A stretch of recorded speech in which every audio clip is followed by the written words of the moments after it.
y nos ha venido tu reino a la tierra.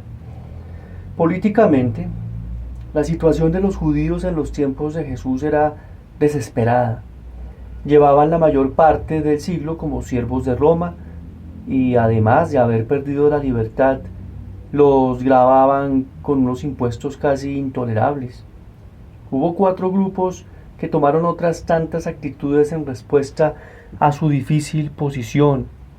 Los saduceos, que gozaban de una posición bastante buena, eligieron sacar partido de la situación y se adaptaron a la cultura helénica y al gobierno romano. Las actitudes de los otros tres implicaban la esperanza de un cambio, aunque reconocían que tendrían que realizarlo Yahvé y que ellos deberían hacer algo para acelerar su intervención. Dos de los tres eran movimientos renovadores. Los esenios consideraban que el mundo estaba demasiado corrompido como para permitir que el judaísmo se renovase dentro de él.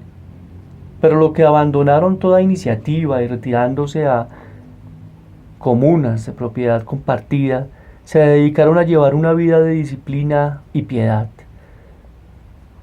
Los fariseos, por su parte, permanecieron en la sociedad y buscaron revitalizar el judaísmo, adhiriéndose de manera estricta a la ley de Moisés, en particular a su código de santidad. A los del cuarto grupo se los llamó celotes, entre paréntesis defensores, aunque es dudoso que estuvieran lo suficientemente organizados como para merecer ese apelativo. Tras perder la esperanza de que se produjera un cambio sin mediar la fuerza bruta, los celotes realizaban esporádicos actos de resistencia que condujeron a la revuelta catastrófica de los años 66 a 70, culminaron con la segunda destrucción del Templo de Jerusalén. Jesús introdujo en este hervidero político una quinta opción. A diferencia de los saduceos, él quería un cambio. A diferencia de los esenios, él se quedó en el mundo. A diferencia de los que defendían la acción militar, él ensalzaba a los pacifistas e instaba a amar incluso a los enemigos.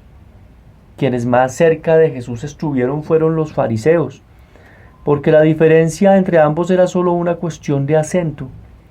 Los fariseos subrayaban la santidad de Yahvé, mientras que Jesús primaba la compasión de Yahvé, aunque los fariseos hubieran sido los primeros en insistir en que Yahvé también era compasivo y Jesús en que Yahvé también era santo. A primera vista, la diferencia parece pequeña, pero en realidad demostró ser demasiado grande como para que pudiera contenerla una sola religión. Pero debemos entender el porqué. Aferrados a la interpretación de que Yahvé era una santidad majestuosa, los fariseos afirmaban la aceptada versión de que los judíos se entendían a sí mismos.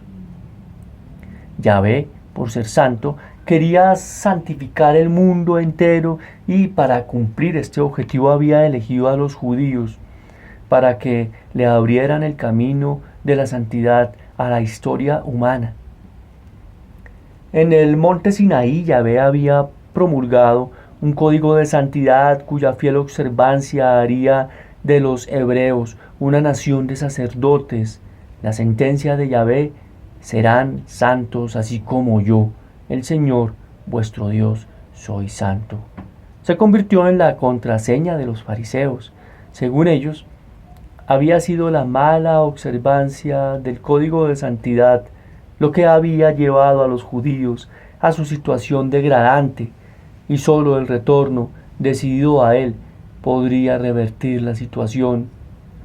Jesús estaba de acuerdo con gran parte de esto, pero encontraba inaceptable una característica importante del programa de santidad: las diferencias que establecía entre la gente. El código de santidad comenzaba por categorizar actos y cosas como limpias y sucios, por ejemplo, los alimentos y su preparación. Y continuaba categorizando a las personas según representarse y estaban en esas distinciones. El resultado era una estructura social llena de barreras entre gente limpia y sucia, pura e impura, sagrada y profana, judía y gentil, correcta o pecadora. Jesús Tras concluir que el principal atributo de Yahvé era la compasión, consideraba que las barreras sociales eran una afrenta a esta compasión. Así conservaba y conversaba con los cobradores de impuestos, compartía mesa con proscritos y pecadores, se relacionaba con prostitutas y curaba los sábados cuando la compasión le impulsaba. Esto lo convertía en un profeta social que desafiaba los límites del orden existente y preconizaba una visión diferente de la comunidad humana. Jesús era profundamente judío, pero a la vez mantenía una situación tirante con el judaísmo. Uno siente la tentación de destacar esto como un aspecto importante de su condición de judío, porque ninguna religión ha practicado ni en general promovido la crítica interna como lo ha hecho esta.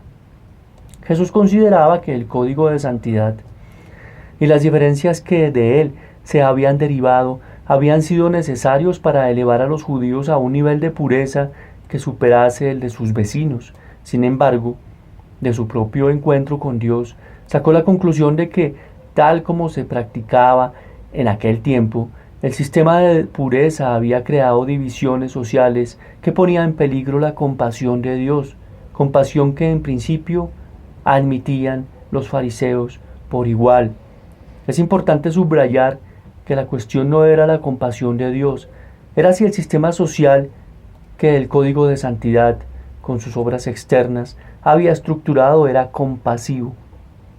La convicción de Jesús de que no lo era lo enemistó con los fariseos, pero su protesta no prosperó, aunque sí atrajo suficiente atención como para alarmar a las autoridades romanas, lo que condujo a su arresto y ejecución, acusado de traición. Después, el futuro del pueblo de Jesús pertenece al mundo en su sentido más amplio. Con el tiempo, los cristianos llegaron a interpretar esta ampliación de manera positiva. A sus ojos, la revelación de Dios a los judíos era demasiado importante como para ser confinada a un solo grupo étnico. La misión de Jesús había sido abrir la concha del judaísmo que encerraba la revelación y difundirla a un mundo preparado y expectante. Pero el expresarlo de esta manera no excluye la necesidad de una continuada presencia judía. Mientras el mundo no se regenere, el testimonio de una nación de sacerdotes sigue siendo válido.